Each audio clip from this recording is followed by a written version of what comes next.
আজকে আমি যেটা দেখাবো সেটা হচ্ছে হর্নেট বাইকের যে ডাম্পার যে সিলটা, এটা কিন্তু অনেক সময় খুলে না।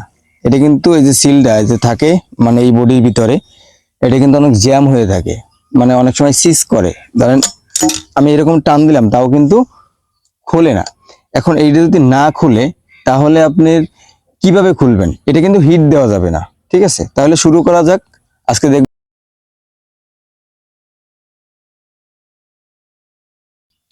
আসসালামু আলাইকুম বাইকার্স, কেমন আছেন? আলহামদুলিল্লাহ অনেক ভালো আছেন আশা করি। আমি মোহাম্মদ তুহিন খান, বাইক সার্ভিসিং বিডি চ্যানেল থেকে আজকে আপনাদের মাঝে আবার নতুন একটি ভিডিও চলে আসলাম। আজকে আমি যেটা দেখাবো সেটা হচ্ছে হর্নেট বাইকের যখন অয়েল সিল আমরা চেঞ্জ করতে যাই তখন কিন্তু অনেক সময় প্যারায় পড়ে যাই। যে এই যে ভিতরে যে সিলটা থাকে, অনেক সময় 2 নম্বর একটা সিল লাগানো হয়। গ্রাহক তো জানে না, কিন্তু যারা টেকনিশিয়ান তারাই বোঝে। কিন্তু 2 নম্বর সিল যখন সেটিং করা হয় তখন কিন্তু এই বডির ভিতর জ্যাম হয়ে যায়, যেমন সিজ করে। তখন কিন্তু টান দিলে, এরকম টান দিলে কিন্তু খুলবে, সেটা কিন্তু আর খুলে না। তখন কিন্তু অনেক বড় একটা সমস্যার ভিতরে সম্মুখীন হয়ে যায়, তাই না? এখন এই যে সিলটা কিভাবে খুলবেন? হ্যাঁ, অনেকজনে আছে যে এই যে বডিটা, এটা কিন্তু হিট দিয়ে খোলা হয়। এটা যদি হিট দিয়ে খোলা হয়, যে সেক্ষেত্রে কি সমস্যা হতে পারে? ধরেন এই যে এটা হচ্ছে কাস্টিং আর এটা লোহা, যখন আমি এই জায়গায় হিট দিব তখন কিন্তু আমার এই কাস্টিংটা আস্তে আস্তে বড় হয়ে যাবে, ফাঁকাটা যখন বড় হয়ে যাবে তখন কিন্তু আমার যে অরিজিনাল যে সিলটা ওইটা কিন্তু আর এই জায়গায় খাটবে না। তখন কি হবে? তখন কিন্তু লকের মাধ্যমে ও লক হয়ে থাকবে, কিন্তু যখন আপনি কিছু কিলো চালাবেন তখন কিন্তু ও অটোমেটিকলি মানে তেলটা বের হয়ে আসবে। তার মানে আমার ব্যারেলটা কিন্তু নষ্ট হয়ে যাবে। একটা ব্যারেল কিন্তু দাম মেলা। এটা এই সেট সহ এখন কিন্তু কম হইলেও 11,000 টাকা। যে এই 11,000 টাকা খরচা না করে আমরা কিভাবে সহজ পদ্ধতিতে কিভাবে বাইর করা যায়, যে এটারও ক্ষতি হবে না, তারপরে আপনার বডির কোনো ক্ষতি হবে না, কিন্তু সহজে আমরা বের করে আনবো।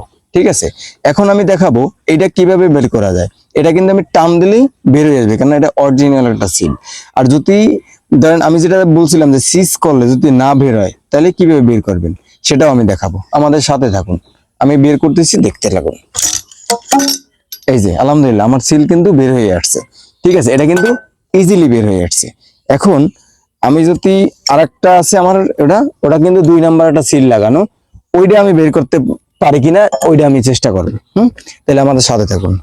আমি কিন্তু এখন আহ অন্য একটা ছিল যে 2টা রড থাকে, এই হাইড্রোলিক যেটা থাকে ব্রেকিং, সেটা কিন্তু আমি খুলে ফেলছি। আর এখন যেটা আছে এটা কিন্তু অনসেল সিঙ্গেল রড।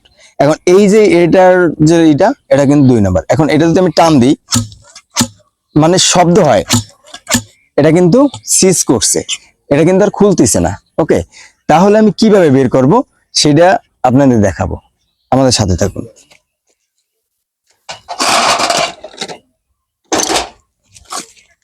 হোল্ড করে রাখো। আমি নিলাম একটা মোটা স্ক্রু ড্রাইভার। এখন এই স্ক্রু ড্রাইভার আমি এভাবে সিলের যে খাপ থাকে ওই খাপের ভিতরে পুঁতে দেব। আমি এটা পুঁতে দেব এখন। বিসমিল্লাহ। আমার নতুন স্ক্রু ড্রাইভার, তাও আপনাকে দেখাচ্ছি যেন আপনারা কোনো সময় ভেজালে না পড়েন। ঠিক আছে, অবশ্যই একটা লাইক কমেন্ট শেয়ার করবেন যদি আমার এটা দিয়ে একটু পরিমাণে হেল্প পেয়ে থাকেন। ঠিক আছে,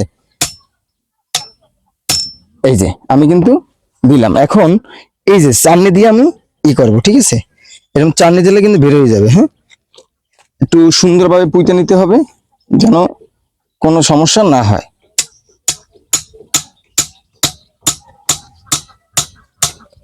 এত কষ্ট করে যখন ভিডিও তৈরি করি, যদি আপনারা লাইক কমেন্ট না করেন তাহলে কিন্তু আমার ভালো লাগে না। ঠিক আছে, এই দেখি এটা কিভাবে বের করা যায়। আলহামদুলিল্লাহ, এই আমার সিলটা কিন্তু বের হয়ে আসছে।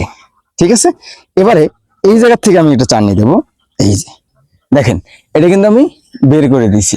ওকে, একদম সহজ পদ্ধতি বের হয়ে গেছে। এখন আপনারাও যদি চান এভাবে বের করতে, তাহলে কিন্তু বের করতে পারেন। ঠিক আছে, যে যখন এটা কাজ করবেন কোয়ালিটি সম্মত ভাবে কাজ করতে হবে। একটা বাইকার কখন আসবে?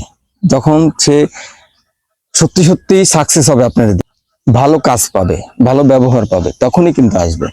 আমি এটাই চাই, আপনারা যদি আসেন আশা করা যায় কোনোটাই আপনি লস পাবেন না। ব্যবহার বলেন, তারপরে আমি তো মানুষ, ভুল ত্রুটি হয়ে যাইতেই পারে, সব কাজ যে পারবো তেমন তো না। কিছু কিছু জায়গায় হয়তো বা ভালো পারবো, কিছু কিছু জায়গায় হয়তো বা খারাপ পারবো, সেটা আবার মডিফিকেশন করে আবার ঠিকঠাক করে দেবো লাগে। আমি সব ধরনের কাজ করে থাকি, মডিফাই আপনার যে কোনো ধরনের। আর আপনি বাংলাদেশে কোনো জায়গায় আপনার সমস্যার সমাধান করতে পারেন না, আপনি আমার সাথে একবার যোগাযোগ করতে পারেন, ইনশাআল্লাহ চেষ্টা করব সমাধান করার জন্য। তাহলে আজকে এই পর্যন্তই, ভালো থাকবেন, আসি, আসসালামু আলাইকুম। ওকে।